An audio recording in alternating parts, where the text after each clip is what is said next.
We're fearlessly talking about the biggest stories that matter to you the most. Breaking news, John Calipari is finalizing a 5-year deal to become the Arkansas Razorbacks' next head coach, covering college sports like no one else. The biggest guests in sports. We now welcome in Hall of Famer Jim Calhoun. Such a pride I had, I came to connect. The legend, Tim Tebow, joins us. We'll run it back. I like it. The legend, Herschel Walker.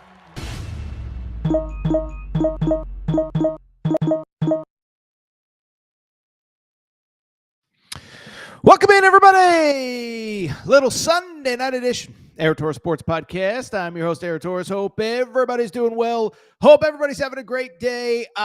We did a mailbag on Thursday night. A lot happened after that, so we'll discuss a lot of that this evening. We will start. Nico Iamaleava appeared at Big Ten Media Day. Hate to say it, kind of was lying through his teeth. We'll discuss what he had to say about his transition from Tennessee to UCLA. Well, he's full of crap, basically. I don't totally blame him. I blame some of his family. Anyway, we'll talk about that. We'll also talk about a pretty serious story. Bill Self hospitalized. I think his days as Kansas coach are numbered. I hope I'm wrong. I'm not rushing him out of the sport. I'm just being realistic. And then we'll wrap, Nick Saban, some funny comments about returning to coaching. And we are going to talk. We're going to close with Happy Gilmore, too, okay? This was the conversation that busted up the internet over the course of the weekend. I don't know what people were expecting, but a lot of people were not happy. I think a lot of people like me loved it. We'll talk about Happy Gilmore, what we liked, what we didn't. Yeah, there'll be a little spoiler in there, but it seems like a lot of you watched it, so we will discuss all of that coming up. Before we get started, a couple quick reminders. One, make sure that you are subscribed to the Aaron Torres Pod YouTube channel on YouTube.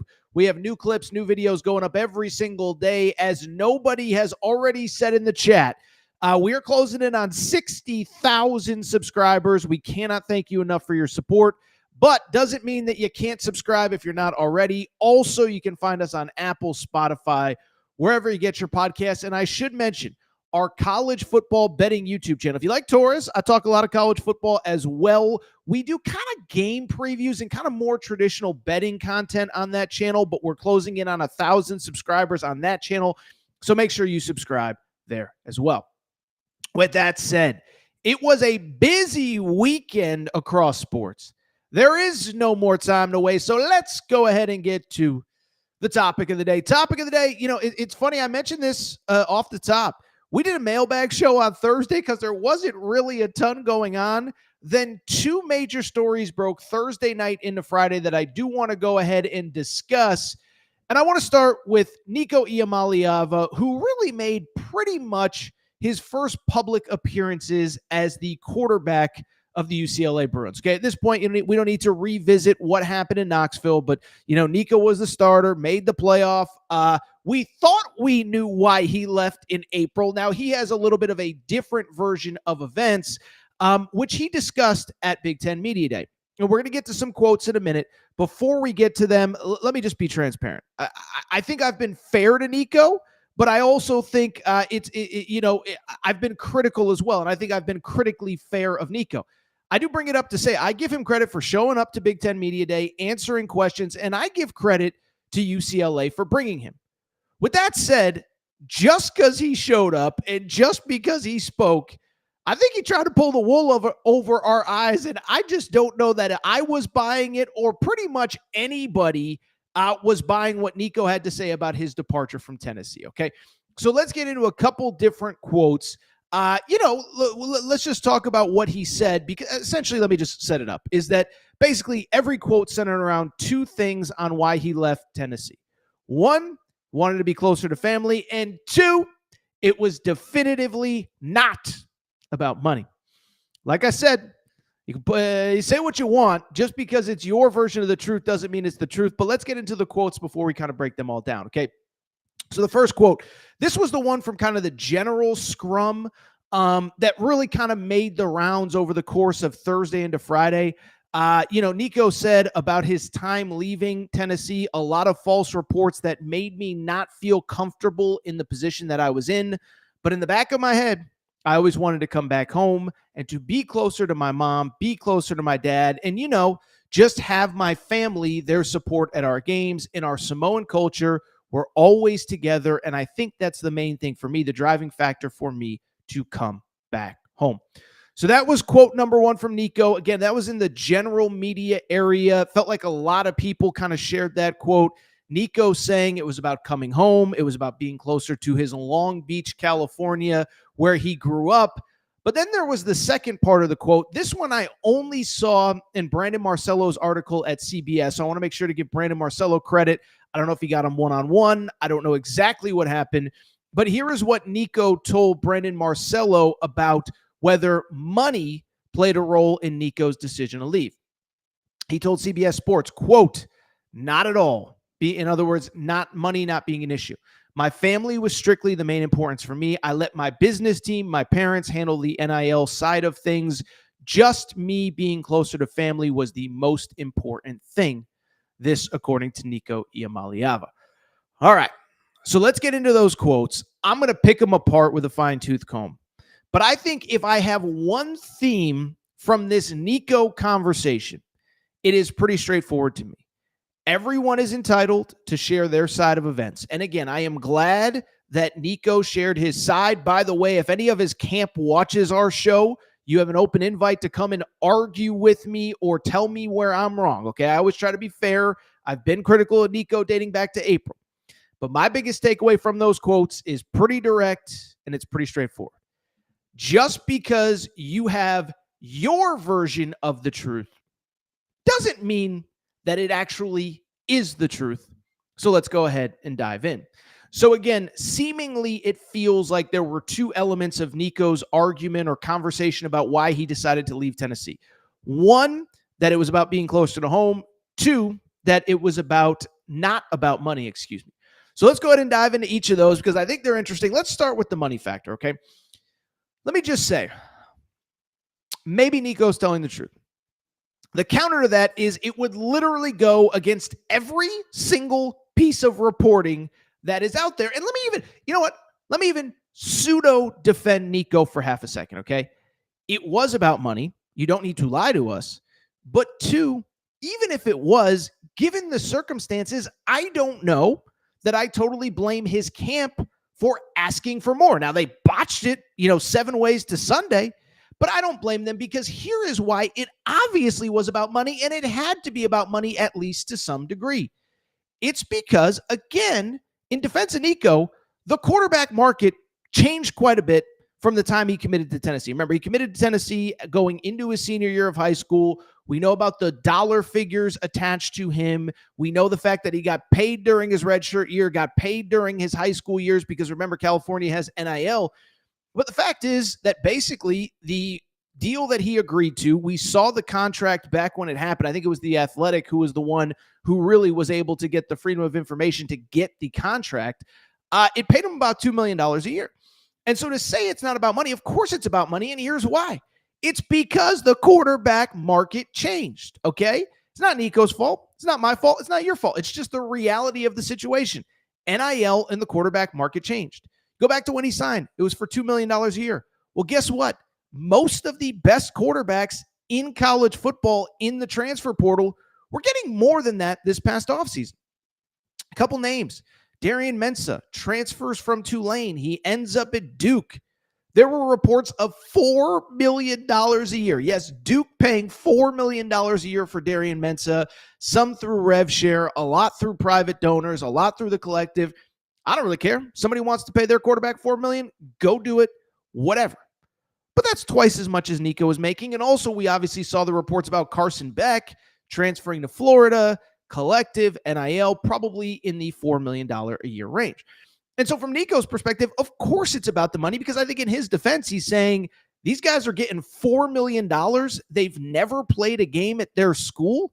And I'm getting 2 after I just led Tennessee to the playoff, the most successful regular season in however many years. Give me a raise. Show me the money. Now, I think he, again, handled it poorly. I think his camp handled it poorly. But to say it had nothing to do with money when the market changed and every report indicated that you were not happy with it, don't pull the wool over our eyes. It's nonsense, okay? But here's the other part. This is my favorite part. I love the part about, well, we just want to be closer to home. We just want to be closer to home. Well, he ended up closer to home, that's for sure. But here's my question. Again, multiple reports. This isn't Torres pulling stuff out of his you-know-what. Multiple reports say that this whole thing, kind of part of how it got uncovered, was because schools that Nico's camp reached out to actually told Tennessee. Now, one was Oregon, but according to an ESPN report, and ESPN actually had it in their report from Big Ten Media Days the other day, that Nico and his camp, they reached out to Oregon, Ohio State, and Ole Miss, among others, and whether it was because they were actually interested in transferring or just to try and drive up the price or use it as leverage against Tennessee, here's the bottom line. One way or another, it picks apart the whole argument that it's not about money, it's not about family. Because if you were, or it is about family, because if you were only reaching out to Ole Miss and to Ohio State and to whoever, Oregon, to raise the price, then it's definitively about money, right? To use it as leverage of, oh, if I enter the portal, this school is going to give me that, so match my offer, Tennessee. So it completely dismisses the first part that it's not about money. But here's the other part. If it really was about getting closer to home, listen, I'd say I'm not great at geography. Hate to brag, I kind of am. Won the 5th grade geography bee back in the day. No big deal, whatever. Probably the height of my academic career anyway. Not great at geography, pretty good though. Columbus, Ohio is not significantly closer to Long Beach, Colufornia than Knoxville, Tennessee is. So if it's about family, why were you reaching out to Ohio State? Because here's the thing. I know Columbus is not significantly closer to Long Beach without looking at a map. You know how I know? Because 30,000 Tennessee fans drove up to watch you play in the playoff in Columbus at the Horseshoe. Didn't seem like a long drive for them. They didn't get much of a show. Wasn't all your fault, Nico. I'm not even blaming you. But the notion that it was about being closer to home. Oh, but you reached out to Ohio State, or your representatives, but I think people watching get the point. So your representatives reached out to Ohio State. So your representatives reached out to Ole Miss. I actually did the geography before the show. Torres was on fire today. I did some real prep work. Oxford, Mississippi, to Long Beach, California, a 27-hour drive without stops. Is that really that much closer to Long Beach? I don't know. And so to me, yes, it was about the money. And if it wasn't about the money, it certainly wasn't about geography and getting closer to home. And lastly, I'll say this. I saw a couple Tennessee fans, a couple Tennessee media members, and I'll defer to them on this. They're in Knoxville. They live it every day. They cover it every day. I think the family was mostly with Nico in Knoxville. Now, I know last year, Nico's brother played high school football in California, although he actually didn't play because he got suspended because his dad tried to switch high schools in the middle of the year. That's another conversation. But I know part of the family was in California. But multiple people that cover Tennessee pointed out the family was in Knoxville all the time. I don't know if they shared a house or if the parents had their own house or what the situation was. But what I do know was they were in Knoxville all the time. So this notion that it's about getting closer to home, it wasn't. The notion that it wasn't about money, it was. And that, to me, I think is the biggest frustration. And by the way, Tennessee fans, I know what you're thinking. Torres, we don't even care about this kid anymore. Talk to us about Joey Aguilar. That's what we actually care about. I get it. But this is a story. It is nonsense. And I think the disappointing thing to me, and again, I want to be clear. I give credit to Nico for showing up, and I give credit to Nico and UCLA for even bringing him to Vegas for Big Ten Media Days. But what I keep going back to is that it's just nonsense, and his version of the truth is not the truth based on literally any other recounting of the whole situation. And so to me, I just feel like as bad as it was handled in April, and it was handled terribly because I'm sorry, you end up with less money on a worse team. That was handled terribly unless you really just were trying to be closer to home, which again, you weren't. But I just feel like as bad as it was handled in April, it was handled pretty bad last week at Big Ten Media Days as well. There were just ways to deflect, ways to this, ways to that without just lying to our face. You ask about why you left. Listen, that's all you got to say. If I was Nico's PR coach, and by the way, Iamaleava family, I'm happy to be hired. I'll help you out. I come at a cost, but you guys got plenty of money, right? This is all he had to say. Listen, I've moved on from Tennessee. Tennessee has moved on from me. I wish them nothing but the best, but my sole focus is on UCLA. Why did you leave? That's all you got to say.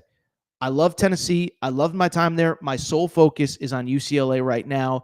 There's maybe a time that one day we'll talk about the Tennessee situation, but that's not today. I'm here representing UCLA to preview the season ahead. That's all you got to say. Then if they ask about the money, say the same thing. Listen, we're not here to get into financials. I'm lucky enough to be playing in the NIL era where I'm able to help my family. But to quote Bill Belichick, I'm on to UCLA. So it's just a goofy story. I think, frankly, I'll be real, I think this is probably going to be the last time we talk Nico on this show. Because guess what? Camp's open this week, next week, whatever. And then we're going to have games. And I don't think UCLA is going to be very good this year. And it's not even a Nico thing. That's not even like a Nico shot or whatever or a criticism. It's just UCLA plays a tough schedule. They have Utah at home to open the regular season. I think Utah is going to be much better than they've been. They also have a school called Penn State, a little school called Indiana coming off a college football playoff appearance, obviously USC, and a trip to the Horseshoe to play Ohio State. So I just bring it up because I wanted to talk Nico. It was a topic that certainly caught a lot of people's attention over the course of the weekend. And again, I credit him for showing up in Vegas, but there was a way to handle these questions without outright lying to us, and it felt like that's exactly what he did. All right, so what we're going to do, we're going to take a quick break. We're going to come back. When we do, we got to talk Bill Self. Serious topic, a little bit of a sad topic, but health is apparently not good, hospitalized over the weekend. Does he coach this year? I think he does. Does he coach beyond this year? That's a completely different question. We'll take a quick break. Be right back. All right, we're going to get back to the show in a minute, but before we do, I have so many people that reach out and say, Torres, you give me hours and hours and hours of free content every day, every month, every year. What can I do to help support the show? Well, you want to support the show and look good in the process. Make sure to check out and support the Aaron Torres Media merch store at aarontorresonline.com/merchandise. Some of you wondering, what can I get in that merch store, Torres? Well, Kentucky fans, we got our Mark Pope Hope and Pope t-shirts. That is right. Mark Pope, monster first year. Year 2 is going to be even better. Get your Hope and Pope t-shirt at aarontorresonline.com/merchandise. Arkansas fans, the Big Pig Invasion is coming. It is here. John Calipari has things rocking. Get your Big Pig Invasion tees. Again, aarontorresonline.com/merchandise. St. John's fans, we have our Big Rick Energy t-shirts. And if you're just a college basketball fan in general, guess what?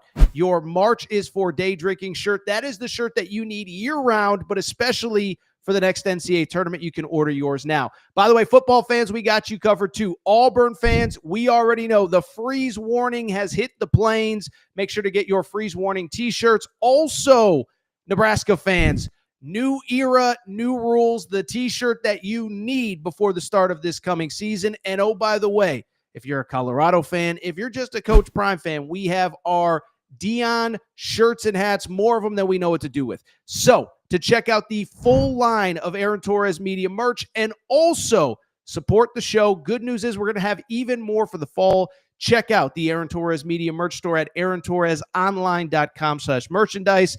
And for more information, you can always reach out at Aaron Torres Podcast Questions @gmail.com. All right, everybody. Hi, back. Good to be back.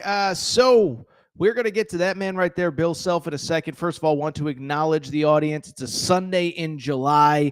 To everyone joining us, truly appreciate you taking time out of a Sunday in July. And of course, if you're listening on podcast, on replay, on YouTube, we appreciate your support as well. And I appreciate Chad. Listen, I am not above a nice compliment here or there, okay? Says, I really like Torres and agree with 90% of what he says. Dude does his research and backs it up. Love this dude. Chad, we love you. And I'll say this really quick. The theme of the show, talk a lot of college sports, love college sports. I think it's an underserved audience. We try to have fun. We'll have some fun later with Happy Gilmore. We'll have some fun later with Nick Saban. But we always try to bring the facts and bring the receipts. And just, one thing about me, I don't pull stuff out of my you-know-what. If I don't know what I'm talking about, I ain't going to talk about it, okay? Now, listen, if something crazy happens and maybe we don't have time to do whatever. Point is, appreciate your support, Chad. We're always going to keep crushing. And I like that you said you agree with 90% of me, of what I said. If you agreed with 100%, I'd be worried. But I appreciate your support, Chad. We got Britt. Good to be back. Good to be back. You know, that little phrase has kind of taken on a life of its own. So thank you, Britt. Appreciate your support of the show. And yeah, it is good to be back. Good to be back. So we're going to get to Bill Self in a minute. Before we do, I got to thank, you know who?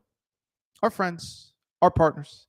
I got to thank Collie Puffs and ColliePuffs.com. Okay, so I've told you all about this company, but it's summertime. When you're not watching Torres on a Sunday, you're at the pool, you're at the beach, you're mowing the lawn with your shirt off. I don't know what you're doing, but you don't want to look like a filthy, disgusting slob, do you? No. So what do you need? A snack that is both healthy but delicious, something you're going to love, your kids are going to love, maybe your parents are going to love, your grandparents, your grandkids, whatever. You need Collie Puffs, okay? So family-owned company, not far from where I live. Joey, actually, the founder, is a huge sports fan. He loves all the reels and stuff that I do on social media. Shout out producer Matt for all his hard work. And basically, one day he was sitting on the couch watching some games, and he said, you know what? I'm watching all these games. I need a snack that is healthy but delicious, something I'm going to love, something my kids are going to love. I need some freaking Collie Puffs, okay? So he came up with Collie Puffs. And basically, this is the healthy alternative to the crap in your grocery aisle. You don't need Doritos. You don't need Fritos. You don't need all that unhealthy stuff because Collie Puffs are the two best things a product can be.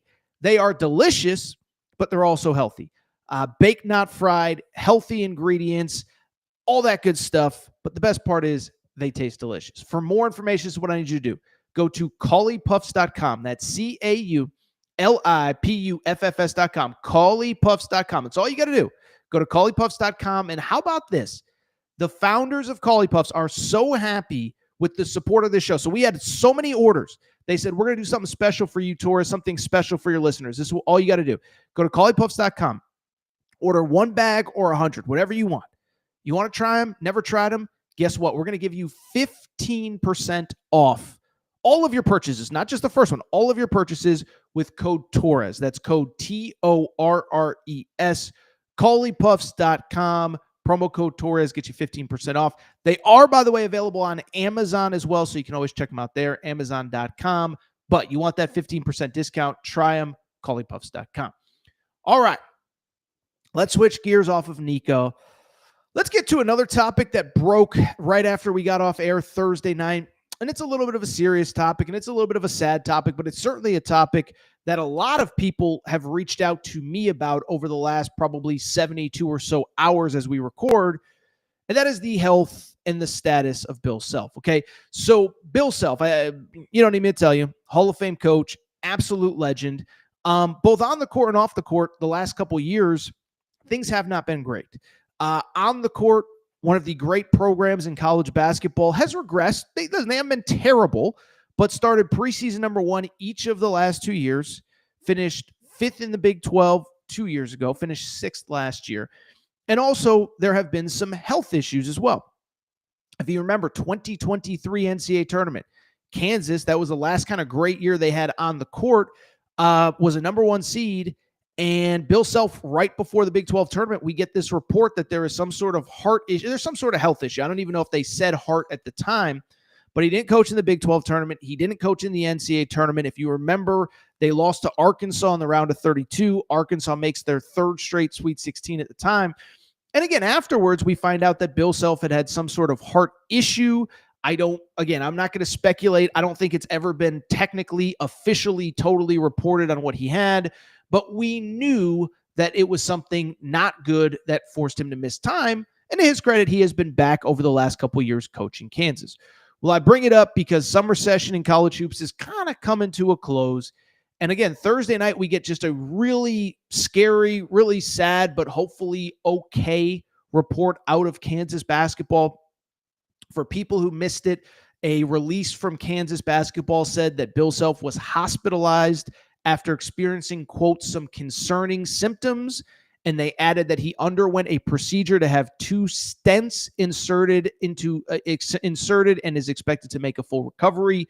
The good news, as you can see on the ticker, thank you, Matt. According to the school, they released a statement on Saturday that Bill Self was released from the hospital with a statement that's from Bill Self that said, quote, I want to thank all these amazing doctors and nurses at LMH Health for the excellent care I received during my stay there. I feel strong and I am excited to be home. Our team has had a productive summer and look forward to our batteries being recharged and prepping for this upcoming season. So, Bill Self is out of the hospital. That's good news. But I did have more than one person ask me, Torres, do you think he's coaching this year? Do you think he's done? Well, I'll say this. I think he will probably coach this year. He references the batteries being recharged. But I kind of already thought that coming into this season, this might be the last year for Bill Self at Kansas. And I do think this probably makes it that much more likely that probably by the time Kansas runs out of the tunnel for the 2026-2027 season, they have a new coach. To be clear, it's not what I want. It's not what I'm rooting for. Bill Self is a legend. I hope he coaches as long as he wants to coach. But I think the variables of the team not living up to the standard that he set, his health clearly nothing close to 100%. I think this kind of might be the swan song. And I think it was kind of lining up to be that way anyway. So let's go ahead and talk about this because, listen, first of all, like I said, I think there was a scenario where Bill Self, this was his last year anyway. I mean, you have to be a fringe college basketball fan. You don't have to be a diehard to kind of know what has happened at Kansas over the last few years.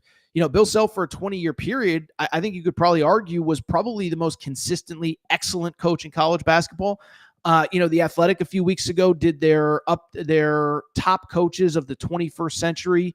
I had a lot of issues with that list, including Jim Calhoun being 13th, another conversation for another day. But they had Bill Self at number 1, and I don't know that I would necessarily agree with that. I mean, this guy was insane. 16 Big 12 regular season titles since he got to Kansas, that run of 13, 14 in a row, whatever it ended up being, and 8 conference tournament titles, and that's on top of the 2 national championships.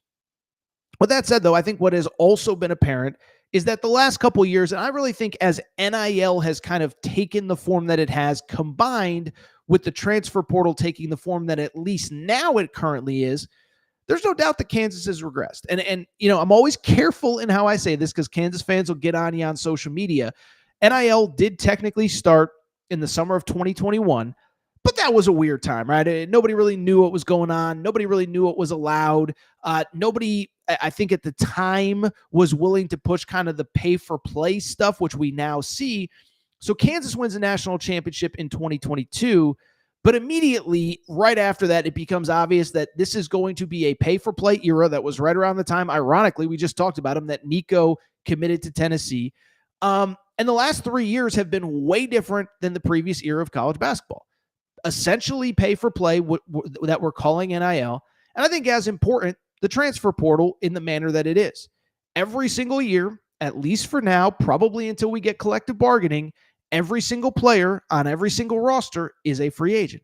And I don't think you can deny that Bill Self has regressed as a coach these last couple. He hasn't regressed as a coach, but the program has regressed overall. And so the last 2 years, it's been disappointing. You bring in Hunter Dickinson 2 years ago. And by the way, I should even give a little bit of backstory, but I think everybody knows Bill Self at his best was the guy that has had a great deal of success with 2, 3, 4-year players. We all know the names. Christian Brown, who's obviously in the NBA with the Denver Nuggets, Devontae Graham, Frank Mason, some of the Morris twins. Bill Self was great if you gave him 2, 3, 4 years, but he hasn't been the same as the roster turnover kind of changes year over year. I referenced the fact that the summer of 2023, they get Hunter Dickinson, number 1 player in the transfer portal. Start the season, preseason number 1. It just does not work out. Well, reload last summer, bring in A.J. Storr, bring in Rylan Griffin, bring in all the guys that they brought in, and they were even worse. 6th place in the Big 12 this year. And so it, for whatever reason, hasn't worked out. And I just think the reason is Bill Self is not at his best with roster turnover.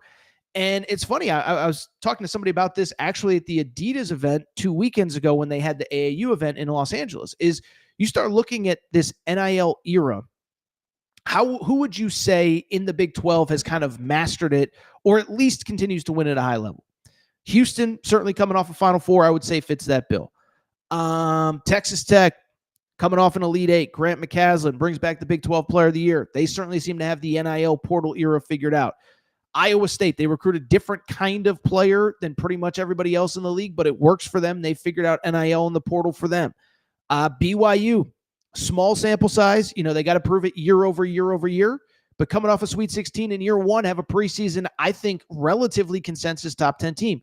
Arizona, kind of the same, new to the Big 12, make the Big 12 championship game in year one, beat Kansas along the way.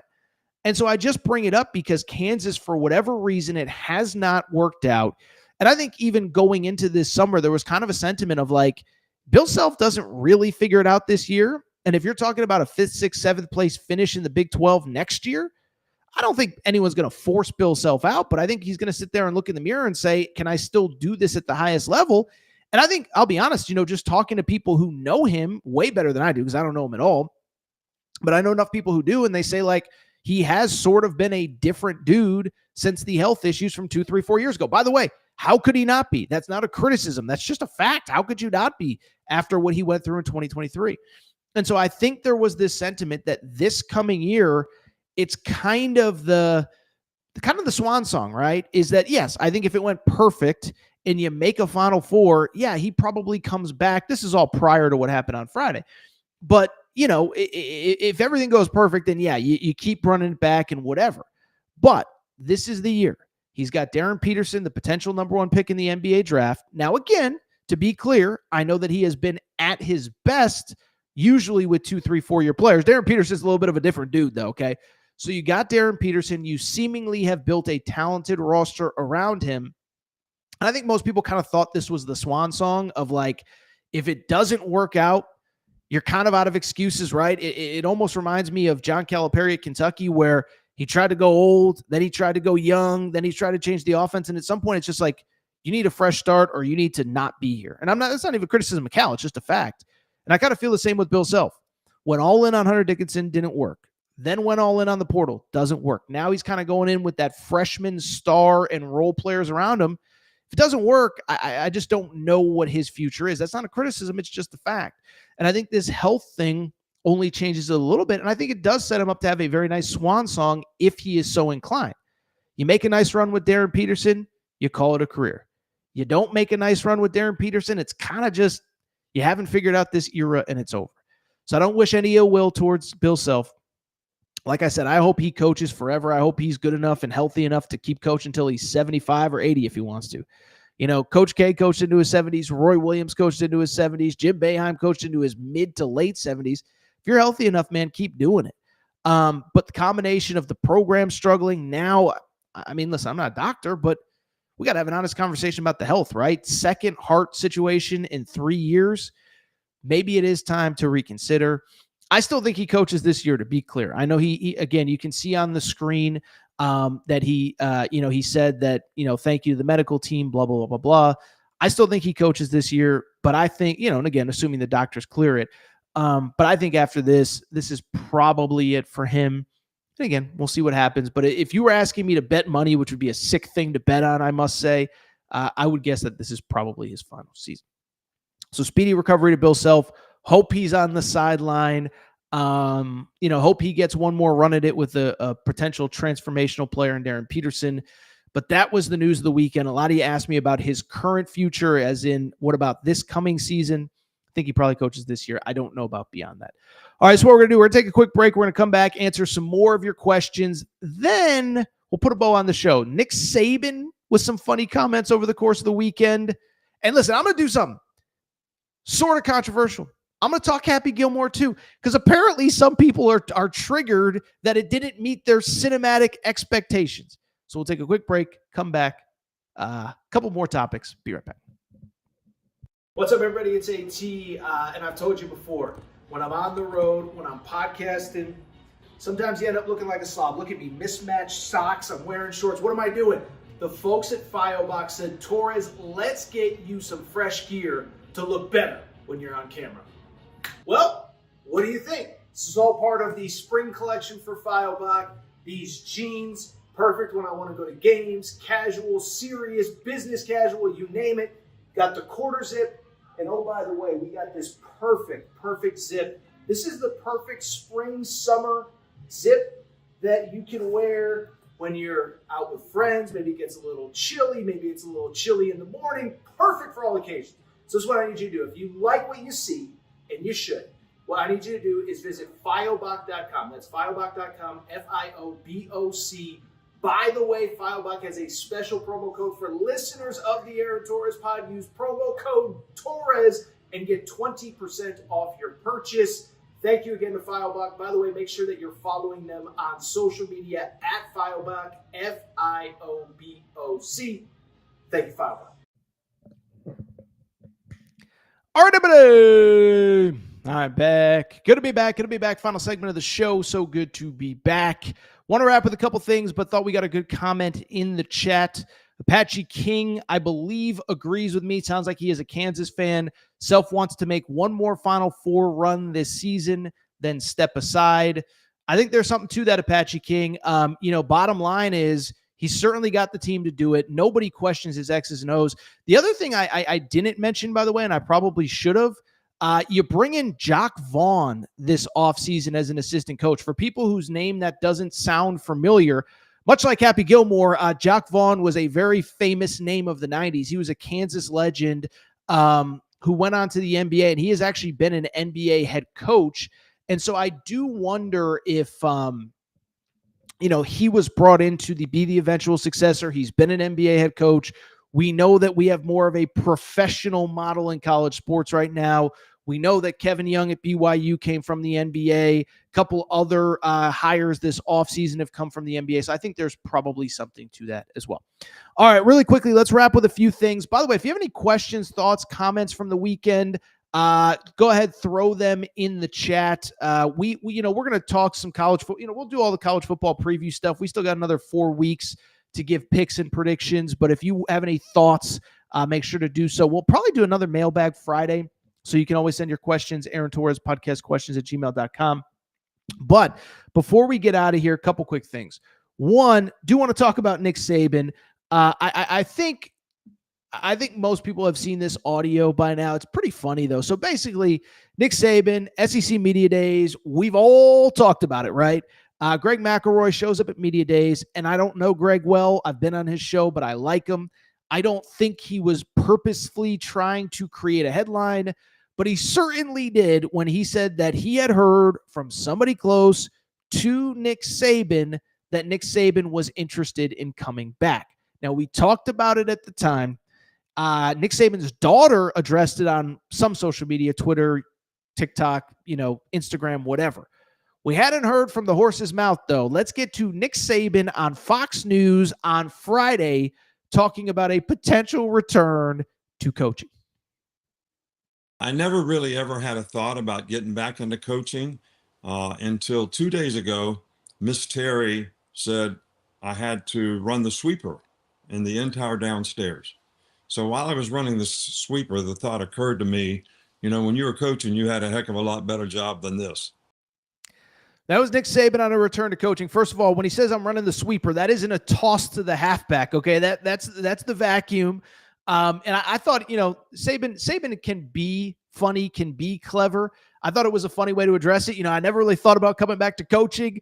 But then Miss Terry, my wife, made me clean the downstairs. I said, this can't be worse than dealing with NIL with an 18-year-old. I'd rather have an 18-year-old walk into my office and ask me for $800K than clean the basement. So I thought it was funny. I thought it was clever. The only thing I'll say, I don't think there's very much to this. And I listen, sometimes I think guys say stuff like this to deflect. I don't think that's the case with Saban. I think he's done, right? And I think, by the way, because I think I've seen a lot of people say this, could he come back to the NFL? I mean, I think it's possible. And he even said later on in the interview, so far there has not been a job that interests me. I think that kind of goes back to the Miami Dolphins. I am not going to be the Alabama football coach. So I think he kind of learned his lesson there. I don't think he wants to go to the pros. I know he doesn't want to deal with college. And another thing he did say in the interview, like he kind of, as weird as it sounds, has sort of an important role in the ecosystem of college sports right now. Everybody wants him to be the quote unquote commissioner of college football. Well, he kind of is, just without the red tape of having to actually work for the NCAA or the College Sports Commission or whatever. But he gets to meet with all these powerful people, try to create legislation, try to create rules to help the future of college sports. And I think there are conversations to be had. Now, I'm somebody at this point, I'm like, stop trying to cap how much these players can make. If Texas Tech wants to pay a softball player $1 million a year, let them. If fill in the blank school wants to pay a basketball player $2 million, let them. At some point, the money will even itself out. But at the same time, I do think, if we keep going down this road, there are going to be negative consequences. Most notably, women's sports are probably going to go away to some degree, and certainly Olympic sports, the gymnastics, the swimming, the golf, the tennis. So I hope we get our arms around this in some way, shape, or form. But Nick Saban kind of said, I get to do all that stuff. I get to meet with important people. I get to share what it's really like behind the scenes right now. And so I think he's happy. It's also worth noting, by the way, he still travels 16 weeks a year with College Game Day. Labor Day weekend, probably week 0, all the way until mid-January, he's going to be on the road. So it's an interesting story. It was a great quote, but at the same time, I don't see the scenario in which he's coming back to coach, and certainly not in college, but I don't think he's coming back to coach, period, NFL, et cetera, et cetera. All right, let's go ahead and wrap really quick. I want to spend about a couple minutes talking about certainly the thing that divided the internet, Happy Gilmore 2. Okay, so if you listen to Friday's show, we had a mailbag question of, if you could remake a show, what would it be in honor of Happy Gilmore 2 coming out? And so I did watch Happy Gilmore 2 on Friday night. I have a lot of thoughts. I want to share them now because it was very divisive. People either said it was literally the worst movie they've ever seen or they really loved it. Well, I've got thoughts. I'm going to get into them. Before I do, I should mention, I don't think there's really any way to talk about this without spoilers. So I kind of feel like everybody, we live in this world where everything moves so fast now. I kind of feel like anybody who wanted to see it probably has. I also kind of feel like I don't think there's a lot of people that were waiting on other people to decide if they were going to watch it. Like they were either into it or they were not. So let's talk Happy Gilmore 2. We're going to have a couple spoilers. No other way to do it, but let's have some fun here. It's July. There's not a lot to break down. Otherwise, we don't have to be all too serious. Okay. So Happy Gilmore 2. So like I said, there were some people that really loved it. There were some people that hated it. I saw multiple people say it was the worst movie they have ever seen. To which I say two things. One, no, it wasn't. There are a lot of freaking terrible movies that are out there. Didn't they make a Home Alone 3? Pretty sure they did. Macaulay Culkin wasn't in it, whatever. Major League, they made like 3 or 4. Major League Back to the Minors. You ever heard of that one? Yeah, it was terrible. So stop with it was the worst movie ever. But for the people that were saying it was the worst movie ever, let me ask you a question. What were your expectations coming in? Because that's my question. The original movie was about a guy that was a hockey player who had to take up golf because he tried to stab someone with his skate. Okay. This notion that this was going to be Gone with the Wind or Casablanca or Godfather or whatever. Like the original movie was about a dude who got kicked out of hockey for trying to stab somebody with a skate. Okay. We're not talking about a cinematic masterpiece that they're going to be talking about 300 years from now. They're not going to be making play. So this notion that this was supposed to be something other than that it was is idiotic. As a matter of fact, that was probably my favorite thing about Happy Gilmore 2. I loved that it basically was exactly what you wanted. If I had said to you on Thursday, our final show before it came out, what do you want from Happy Gilmore 2? This is what you would say. You would say, I want a movie that's a little bit goofy, fun, a couple laughs, something I can turn my phone off, something I don't have to think about too much. I don't want any nonsense, political nonsense, whatever. I just want to relax and laugh and not think too hard. And I think that's kind of what it did. Couple laughs along the way. I'm not going to lie and say it was the funniest movie I've ever seen. But, it's funny. I'll say this. We were off the day, or I was doing radio the day after Shane Gillis hosted the ESPYs. And of course, there was the very small crowd that was super offended because by a couple Shane Gillis's jokes. And it's like, dude, have you ever been to a comedy show? Have you ever seen a stand-up comedian live? Not every joke lands. Not every joke is the funniest thing that you have ever seen. And that was Happy Gilmore 2. Was every joke the funniest thing ever? No. Did they show a lot of, guys mooning dudes? Like, yeah, because that's kind of the Happy Gilmore brand, okay? But what I loved about it, it didn't try to be something that it wasn't. It didn't try to have a deeper meaning. Didn't try to tell us how to feel about homelessness or global warming. It was just about a dude that's a golfer that's trying to do whatever, okay? So I love that. And then a couple other things that I loved. First of all, I think some people were like, didn't like that there were so many kind of flashbacks and ties to the original. Again, we waited 30 years. Why wouldn't there be? Listen, do I wish, maybe Happy's wife, Virginia, I won't spoil it too much. Do I wish she had maybe more of a prominent role? Do I wish there was maybe a way that they could have included her not in the way that they did? Yeah, I do. But I love that everything else was tied back together, and even the characters that are no longer here were kind of honored and celebrated, right? Carl Weathers was Chubbs Peterson. Love Carl Weathers. He's not with us anymore. But guess what? They found a way to work in that his son was still there. His son had an incident with his hand, whatever. I love the fact, by the way, the all-time cameo, the guy with the bucket hat that's harassing Happy. Well, it's his son. Did you see who it was? Because I had to Google it. I was like, that can't be who I think it is. Yeah, Marshall Mathers was in Happy Gilmore 2. It was the randomest cameo that I've ever seen. Speaking of which, I thought Bad Bunny was funny as the caddy. I thought Travis Kelce was funny in his limited role. And again, it was goofy. The part where, Happy goes to his happy place and then Oscar, the caddy, goes to his happy place. I thought that was funny. Was it stupid? Was it goofy? Yeah, it was, but it made me laugh because I knew it was coming because I knew it was Happy freaking Gilmore.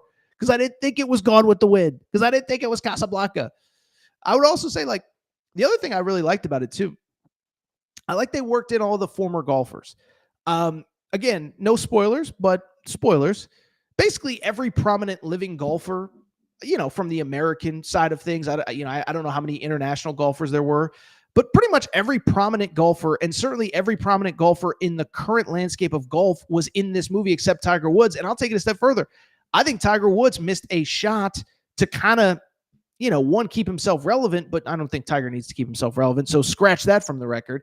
But I think it was kind of a chance for, let me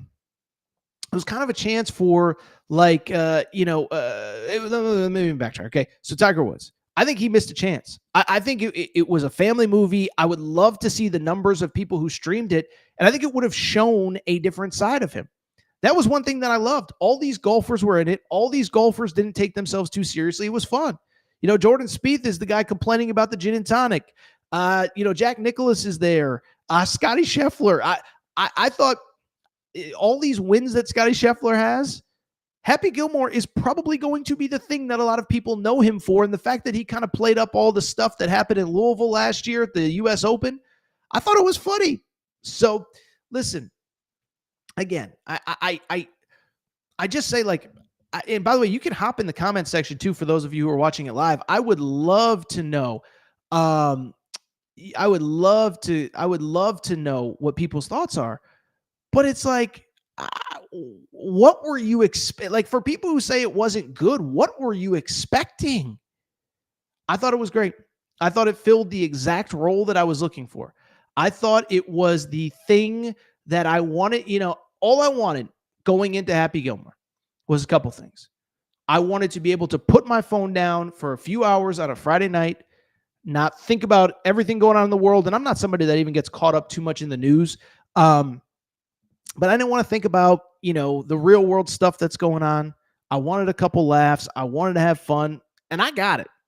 It's made some popcorn, turned off the phone. It was unbelievable. It was, I think it was some of the best 2 hours that I've had in a long time. Now, I wouldn't give the if I'm reviewing it, I wouldn't give it an A++++, greatest thing I've ever seen.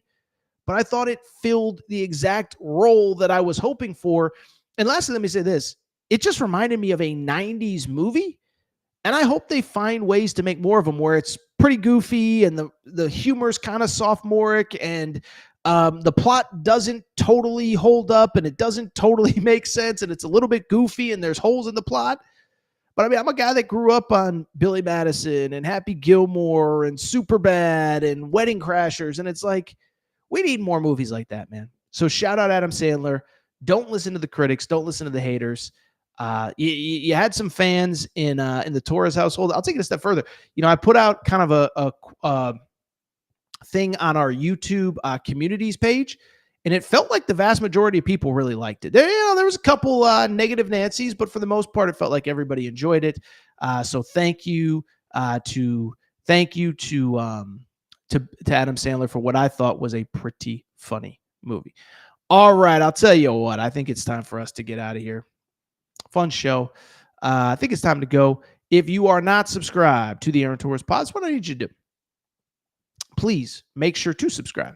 You can do it on Apple. You can do it on Spotify. You can do it on podcasts. You can do it on Amazon Music, Google Music, wherever you get your podcasts. We appreciate your support, but just make sure that you're subscribed. Make sure to subscribe to the YouTube channel. As nobody said, we are closing in on 60,000 subscribers. We're about 2,000 and change away. We can get there, though. I think we can get there before football season.